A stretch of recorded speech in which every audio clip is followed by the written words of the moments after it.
Autoridades da China anunciaram recompensas superiores a $1.000 pela captura de 20 supostos hackers militares de Taiwan, acusados de ataques a setores estratégicos como defesa, energia e tecnologia. As identidades dos acusados foram divulgadas por órgãos de segurança da província de Guangzhou. Taiwan reagiu com firmeza, negando o envolvimento em ataques e criticando a medida como intimidação. Taipei, a capital de Taiwan, afirmou que a China tenta desviar o foco de acusações internacionais contra seus próprios ataques cibernéticos, destacando declarações recentes de países europeus e dos Estados Unidos. Contextualizando, houve acusações recentes vindo tanto da República Tcheca quanto da Holanda de ataques cibernéticos vindo da China. E isso vem no meio de tensões maiores entre a ilha e a China continental, entre a Taiwan Democrática e o Partido Comunista Chinês. Conforme o presidente Lai Ching-te, às vezes se traduz o nome dele como William Lai, também tem tomado medidas relativas a operações de influência do Partido Comunista Chinês dentro da ilha. Pequim alega que Taiwan age com o apoio dos Estados Unidos em uma guerra cognitiva contra a China. Taiwan alega também uma guerra assimétrica, sendo organizada pelo Partido Comunista Chinês contra si. Nesse contexto, a gente tem um anúncio envolvendo China e Estados Unidos. China e Estados Unidos, lembrando que houve também um telefonema mais cedo entre o líder chinês Xi Jinping e o presidente americano Donald Trump. O que acontece? Em um contexto de disputa por protagonismo na inteligência artificial, a OpenAI, companhia responsável pelo ChatGPT, alertou para o uso crescente da sua tecnologia por grupos ligados à China em operações encobertas. Segundo um relatório que foi divulgado na quinta-feira, a gente tem aqui ao lado então o relatório que vem da OpenAI, isso divulgado hoje. A empresa fala o seguinte: as ações envolvem criação de perfis falsos e publicações em redes sociais sobre temas políticos. Isso inclui Taiwan, tarifas dos Estados Unidos e críticas a ativistas. Apesar de serem operações de pequeno alcance, os conteúdos buscam influenciar discursos polarizados com o uso de imagens e textos gerados por inteligência artificial. A OpenAI também detectou o uso de IA em ataques cibernéticos, incluindo pesquisa e automação de invasões até redes sociais. As contas envolvidas nisso foram banidas pela OpenAI e a China ainda não respondeu ao relatório. Isso é um desenvolvimento de alta relevância. Anteriormente, a gente viu o X, antes mesmo de ser o X, ainda na época do Twitter, e a Meta também falarem sobre criações de contas pelo regime chinês e operações cibernéticas de influência. Em um momento onde há uma disputa pelo espaço da inteligência artificial e pela liderança nesse setor, um relatório similar aos que vinham das redes sociais agora vem de uma companhia de inteligência artificial. Essa é uma questão que está na linha de frente da disputa entre China e Estados Unidos. Uma coisa que perpassa indústria, forças armadas e muito mais. Um relatório, e a gente continua observando se mais relatórios como esses surgirão no futuro e quais as preocupações que podem surgir. A gente passa agora para outra questão internacional da posição dos Estados Unidos, dessa vez nas Nações Unidas.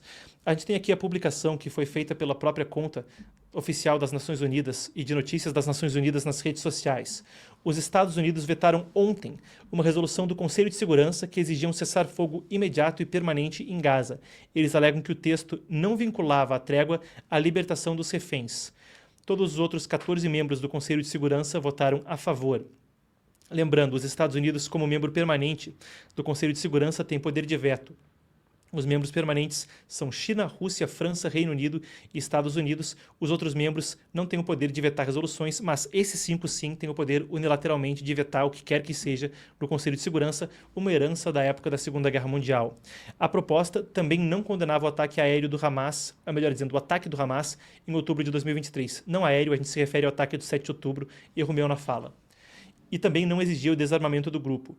Claro, a decisão dos Estados Unidos divide opiniões, como tudo nessa guerra divide.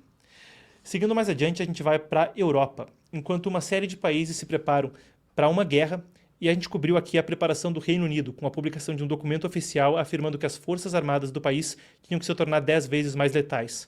Isso foi na nossa cobertura de ontem, melhor dizendo, de anteontem, de terça-feira. Quem quiser procurar esse segmento, vale a pena, está escrito Reino Unido se prepara para a guerra, está aqui no canal. Retomando aqui a notícia. Enquanto diversos países se preparam para a guerra, a Alemanha terá de recrutar até 60 mil soldados extra para cumprir as novas metas de defesa da OTAN, segundo o ministro alemão da Defesa, Boris Pistorius. A medida faz parte de um esforço da aliança para reforçar suas capacidades frente à Rússia.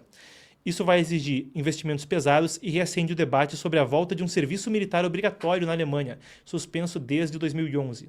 A OTAN também apontou falhas em sistemas de defesa aérea, mísseis de longo alcance e comunicações seguras. Há espera que os membros aumentem o orçamento militar para talvez 3,5% do PIB, talvez 5%. A gente vai saber na cúpula que acontece na Holanda no final do mês, dias 24 e 25. A gente está vendo uma série de notícias dispersas quanto à defesa e como é que você que está observando tudo isso pode tentar entender esse quebra-cabeça. É como eu estou tentando entender. Muito disso se resume a se haverá um aumento nos gastos de defesa, claro, há um contexto maior, mas no curto prazo, se haverá um aumento de gastos de defesa e a que medida, vindo a seguir na reunião da OTAN nos dias 24 e 25 em Haia, então, nos Países Baixos. Isso vai ser uma cúpula fundamental, porque acontece no contexto onde as tensões entre Rússia e Ucrânia aumentam ao invés de diminuírem, e um cessar-fogo esperado, mesmo, confessa o presidente americano, não deve ocorrer. Essa vai ser a primeira cúpula da OTAN com presença de Donald Trump no novo mandato. A gente aguarda para ver o que sai de lá, mas espera-se, claro, um aumento nos gastos de defesa e uma série de medidas que possam preparar a Europa para um conflito em maior escala, um correr atrás dos gastos de defesa mais baixos das últimas décadas após a Guerra Fria. A gente tem agora notícias seguindo para a América Latina. Aqui na América do Sul, o Congresso do Chile começa a debater um projeto de lei para a legalização do aborto livremente no Chile. Atualmente, o procedimento é permitido apenas em casos de estupro, risco à vida da mulher ou inviabilidade do feto.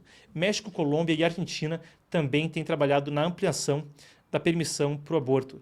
El Salvador e Honduras ainda têm proibições mais rígidas. O Brasil tem leis relativamente restritivas, mas tem um processo parado no STF, no Supremo, desde 2017. Mesmo onde o aborto é legal em certas situações, há barreiras práticas que ainda dificultam isso, seja no Chile, seja no resto da América do Sul, um continente com uma profunda herança cristã conservadora. Burocracia ou recusa de profissionais da saúde estão entre as motivações. Ainda no Brasil, o ministro Alexandre de Moraes, do Supremo, autorizou um novo inquérito contra a deputada federal Carla Zambelli, por possível coação e obstrução de investigação penal. Isso ocorre após ela anunciar que deixou o Brasil rumo à Europa e alegar que sua cidadania italiana torna ela intocável enquanto permanece no exterior. Moraes também decretou prisão preventiva, atendendo a um pedido da Procuradoria-Geral da República. Zambelli foi condenada a 10 anos de prisão por invasão de sistema e falsidade ideológica. Isso envolve um ataque hacker ao CNJ, Conselho Nacional de Justiça. A APF deve monitorar as redes dela e o Banco Central também informar transferências via Pix recebidas por ela. Claro, uma medida polêmica, num assunto polêmico que é o judiciário, conforme há também coisas que podem afetar familiares, o filho dela em monitoramento de redes. Finalizando nossas manchetes do Brasil e do mundo de hoje, a gente passa pela saúde. A Austrália deixou de recomendar a vacina contra a Covid-19 para crianças e adolescentes saudáveis. Isso segue uma decisão semelhante dos Estados Unidos. Segundo o governo australiano, o risco de casos graves nesses grupos, novamente então, crianças e adolescentes saudáveis, é extremamente baixo e os benefícios não superam os possíveis efeitos adversos. Isso também impacta gestantes, pessoas já vacinadas e sem comorbidade, também não terão mais a recomendação para novas doses. Apenas gestantes que nunca foram, ainda até agora, ainda não receberam nenhuma dose, seguem na lista de pessoas priorizadas para isso. Isso reacendeu críticas também sobre questões quanto à pandemia. A Austrália, vale lembrar, foi um dos países mais restritivos quanto ao lockdown. Isso vem na esteira de revisões quanto a isso mundialmente. A gente viu passando pelo Reino Unido e depois em maior medida nos Estados Unidos. E conforme os Estados Unidos e a Argentina, ambos saem da Organização Mundial da Saúde, a OMS. O secretário de Saúde dos Estados Unidos, de Saúde e Serviços Humanos, Robert Kennedy, pede por outras estruturas para a cooperação internacional quanto à saúde.